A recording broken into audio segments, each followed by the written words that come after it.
Good morning student friends. पिछले video में हमने रैदास के दोहों का अध्ययन किया था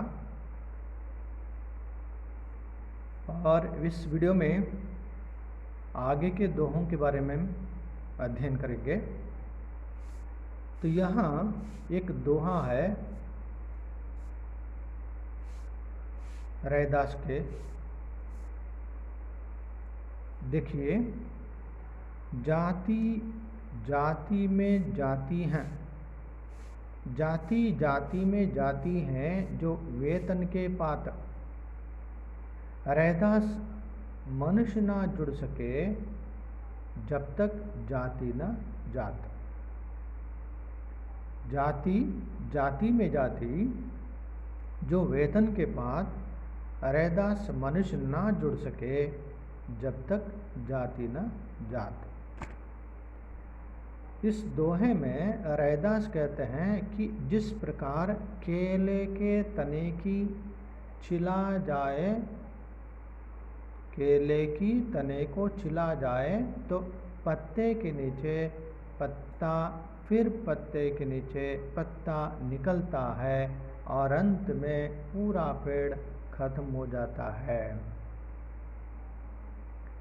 केले का तना जो होता है, जो पार्ट जो होता है ना, वह हिस्सा,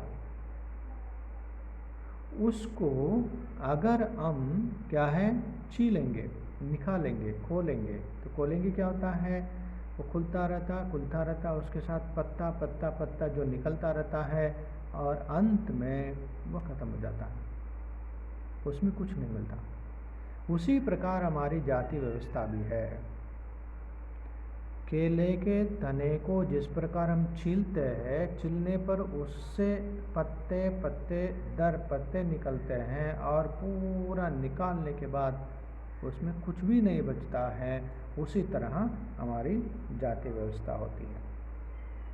उसी प्रकार हमारी जाति व्यवस्था भी है, यानी इंसान को भी जातियों में बांट दिया गया है। इंसान को भी मनुष्यरನ್ನು ಕೂಡ जातियों में बांट दिया गया है, ಜಾತಿಗಳಲ್ಲಿ ಅವರನ್ನು विभाजिಸಿದ್ದಾರೆ। इन जातियों की शिकायत से इंसान तो अलग थलग बंट जाता है। इन जातियों की शिकायत से इंसान क्या है, अलग थलग बंट जाता है। बंटने माने टू डिवाइड, ಬೇರೆ ಬೇರೆಯಾಗಿ डिवाइड ಆಗಿ ಹೋಗ್ತಾನೆ। और अंत में उन्हीं जातियों में एक भी हो जाता है, और अंत में क्या है, उन्हीं जातियों में वह एक भी हो जाता है। संत रविदास का कहना इतना ही है कि जब तक इंसान एक दूसरे से जुड़ नहीं सकता तब तक जाति खत्म नहीं होगा। इंसान जब तक एक दूसरे से जुड़ नहीं पाता है तब तक जाति का अंत नहीं होता। देखिए, जाति जाति में जाति है जो वेतन के पात, माने वह पत्ते पत्ते, जिसके केले के पत्ते जो होते हैं ना, पत्तों को निकालेंगे, निकालते निकालते निकालते उसमें कुछ भी नहीं बचता है। उसी तरह जाति पांति की व्यवस्था भी होती है। रैदास का मानना है, रैदास मनुष्य ना जुड़ सके जब तक जाति न जात। जब तक मनुष्य आपस में एक साथ जुड़ नहीं पाते हैं, किसी भेदभाव के बिना जुड़ नहीं पाते हैं, तो तब तक मनुष्य जाति या मनुष्य के बीच में जो यह जाति का बंधन जो होता है वह दूर नहीं हो पाता। दूसरा दोहा देखेंगे, रैदास कहे जाकई हृदय रहे रैन दिन राम। रैदास कहे जाकई हृदय रहे रैन दिन राम, सो भगता भगवंत समा, सो भगता भगवंत समा, क्रोध न व्यापे काम। इस दोहे में संत रैदास ने व्यक्ति की शक्ति की वर्णना करते हैं। व्यक्ति की शक्ति की वर्णना करते हैं।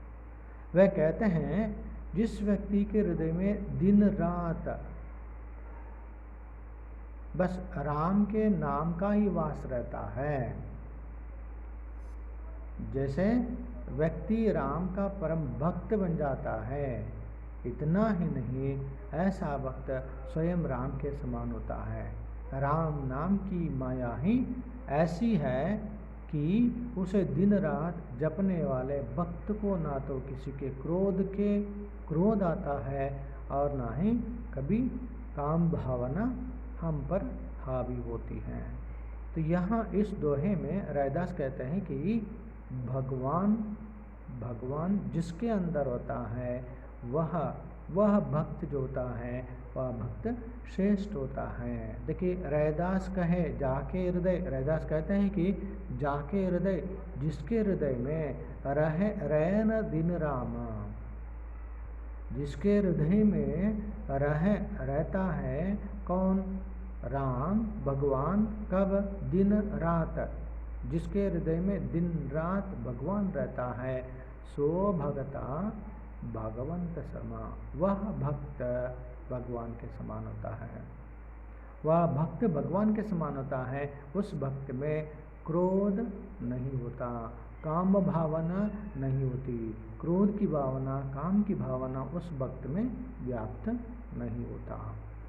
तो इस प्रकार इस दोहे में जिसके अंदर, जिस भक्त के अंदर भगवान का स्वरूप होता है, वह भक्त भगवान के समान ही होता है। तो यहाँ पर रैदास कहते हैं कि भगवान का अंश जिसमें होता है, यानी भक्त और भगवान में किस प्रकार का जो महत्व होता है उसके बारे में कहते हैं। कहा रैदास तेरी भगति दूरी है, भाग बड़े सो पावे। खर कहा भगत, कहा रैदास तेरी भगति दूरी है, भाग बड़े सो पावे। तजी अभिमान मेरी आपा पर, पिपीलक ईवई चुनी सावे। तजी अभिमान मेरी आपा पर, पिपीलक ईवई चुनी खावे। रैदास ने अपने इस दोहे में यह बताना चाहा है कि भगवान की भक्ति बड़े भाग्य वालों को प्राप्त होती है। जो नसीब वाला होता है, जो बड़े भाग्य वाला होता है, भाग्यवान होता है, उसको ही भगवान की भक्ति प्राप्त होती है। अगर भक्त के मन में थोड़ा सा भी अभिमान या घमंड आ जाता है, अगर भक्त के मन में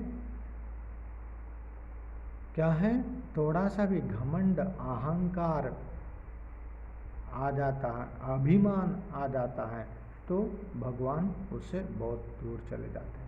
भगवान उस भक्त से बहुत दूर चले जाते हैं। उसकी भक्ति व्यर्थ हो जाती है। उस जिसके अंदर घमंड होता है, अभिमान होता है, उसके अंदर भगवान का स्वरूप, भगवान नहीं होता है, उससे भगवान दूर हो जाता है और उसकी भक्ति किसी प्रकार की क्या फायदे के लिए या प्रयोजन के लिए नहीं होता है। लेकिन उसमें किंचित भी अभिमान का घमंड नहीं होता तो उसकी भक्ति सफल हो जाती है और भगवान का आशीर्वाद भी बना रहता है। जिसके अंदर किंचित भी, थोड़ा सा भी क्या घमंड, अभिमान ना हो, उसके अंदर भगवान बसता है और क्या है, उसकी भक्ति सफल हो जाती है और उसके ऊपर भगवान का आशीर्वाद रहता है। एक उदाहरण देते हुए कहते हैं कि एक विशालकाय हाथी शक्कर के दानों को बिन पानी बिन नहीं सकता, लेकिन एक छोटी चींटी भी शक्कर के इन दानों को आसानी से बिन ले जाती है। बिनना माने चुनना। जिस प्रकार एक बड़ा हाथी ये शक्कर का एक जो हिस्सा, जो कण जो होता है, उसको वह नहीं ले पाता, चुन नहीं ले पाता है, मगर उसी को छोटी सी चींटी जो है उसको वह चुन सकता है, बिन सकता है। लेकिन एक छोटी चींटी भी शक्कर के इन दानों को आसानी से बिन ले जाती है। इस प्रकार इंसान को भी बड़प्पन, अहंकार त्याग कर ईश्वर की भक्ति करनी चाहिए। तो यहाँ ईश्वर की भक्ति की महिमा के बारे में रविदास कहता है।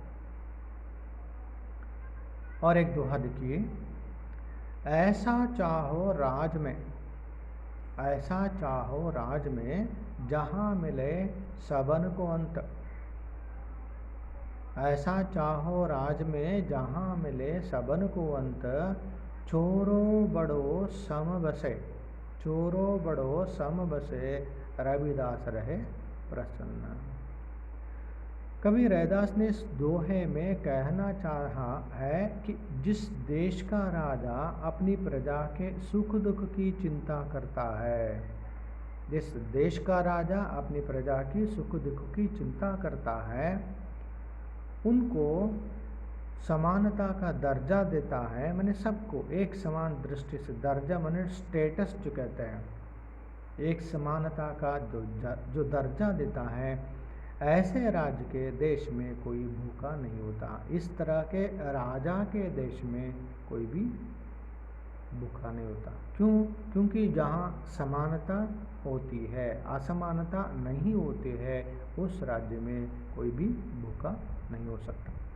यानी सभी प्रजा राजा के आश्रम में अमन की जिंदगी जीते हैं। इस राज्य में सभी प्रजा जो है राजा के आश्रम में अमन की जिंदगी, अमन की माने पीस ऑफ माइंड, शांति, शांति जीवनवन्न ನಡೆಸಲಿಕ್ಕಾಗ್ತದೆ। प्रजा को राजा से कोई शिकायत भी नहीं होती। उस राज्य में प्रजा को राजा के प्रति किसी तरह की शिकायत ಅಂದರೆ ಕಂಪ್ಲೇಂಟ್, ರಾಜನ ಬಗ್ಗೆ ಯಾವುದೇ ರೀತಿಯ ದೂರು ಇರುವುದಿಲ್ಲ। ऐसी दयालु राजा के राज में सभी प्रजा खुश रहती है। इस तरह के दयालु राजा है, राजा के राज्य में सभी तरह के लोग, सभी तरह की प्रजा जो है, प्रजा खुश रहती है। तो इस प्रकार इस दोहे में रैदास जिसकी प्रजा और राजा का संबंध किस प्रकार का होना चाहिए, और प्रजा और राजा का संबंध जहाँ अच्छा होता है, उस राज्य में खुशहाली होती है, शांति होती है, और लोगों में किसी तरह के भेदभाव की भावना नहीं होती।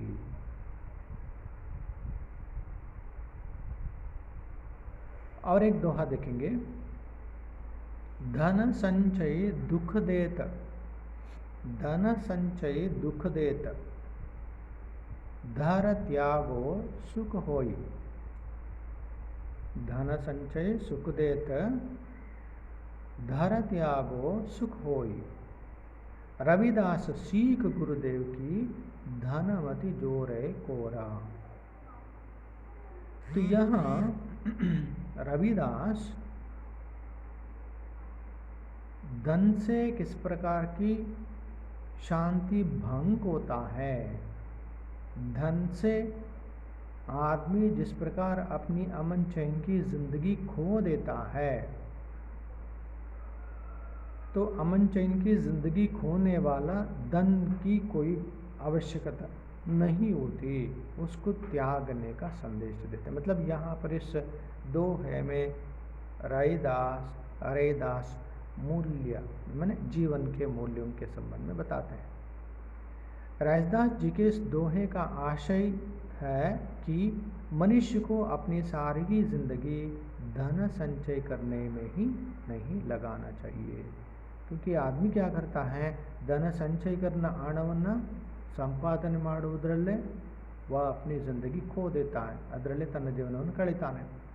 इसीलिए रैदास यहाँ पर कहते हैं धन संचय के लिए ही अपनी ज़िंदगी नहीं खोना चाहिए, क्योंकि अधिक धन के रहते भी मनुष्य चैन की नींद नहीं सो सकता। ತುಂಬ ಹಣ ಇದ್ರೂ ಕೂಡ ಮನುಷ್ಯ ನೆಮ್ಮದಿಯ ನಿದ್ರೆಯನ್ನು ಮಾಡಲಿಕ್ಕಾಗೋದಿಲ್ಲ, क्योंकि उसे हर वक्त उस बात का डर लगा रहता है, उस धन की चिंता होती है और डर लगा रहता है। अगर धन को अच्छे कार्यों में लगाते हैं तो उसके चोरी का डर भी नहीं रहता। माने जब ज़्यादा धन हम इकट्ठा कर लेते हैं, हमें चोरी का डर लगा रहता है, और इस धन को हम अच्छे कार्यों में जब व्यय करते हैं तब चोरी का डर नहीं होता। तथा मन को एक तृप्ति रहती है कि उसने धन परोपकार के कार्य में लगाया है। तो उसके बाद क्या है, अच्छे कामों में वह पैसा लगाता है तो तब क्या होता है, उसको एक शांति या तृप्ति होती है कि मैंने अच्छे कार्य में अपना धन व्यय किया है। इतना ही नहीं, आगे रैदास यह भी कहते हैं कि ज्ञानी व्यक्ति भी यही सीख देते हैं। रविदास, सीख गुरुदेव की धनवती जोरे कोरा। ಗುರುದೇವ್ क्या ಸಂದೇಶ देते, सीख ಅಂದ್ರೆ ಪಾಠ, ಏನು ಮೆಸೇಜ್ ಅನ್ನು ಕೊಡ್ತಾರೆ ಅಂದರೆ ज्ञानी व्यक्ति भी यही सीख देते हैं कि धन जोड़कर रखने से इंसान कभी भी शांति से नहीं रह सकता। ಹಣ ಸಂಪಾದನೆ ಕೂಡಿಟ್ಟುಕೊಳ್ಳುವುದರಿಂದ ಮನುಷ್ಯ ಶಾಂತಿಯನ್ನು ಗಳಿಸಲಿಕ್ಕೆ ಸಾಧ್ಯ ಇಲ್ಲ। इस प्रकार यहाँ पर जो गुरुदेव ज्ञानी लोग इस तरह का संदेश देते हैं कि पैसा जोड़ करके रखने से कोई शांति प्राप्त नहीं हो पाती। तो इस प्रकार इस दोहे में रविदास या रैदास जो है, रैदास समाज में जिस प्रकार की ज़िंदगी जीने की आवश्यकता होती है, उस तरह की ज़िंदगी से हमें क्या फ़ायदा होता है और हम उस प्रकार की ज़िंदगी जीने से अमन और शांति का जीवन हम बिता सकते हैं और हमारा जीवन सार्थक होता है। इस प्रकार का संदेश इस दोहे में रैदास देते हैं।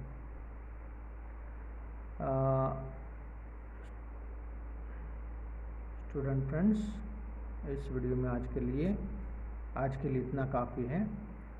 और एक वीडियो के साथ मैं आपके सामने उपस्थित होता हूँ। धन्यवाद।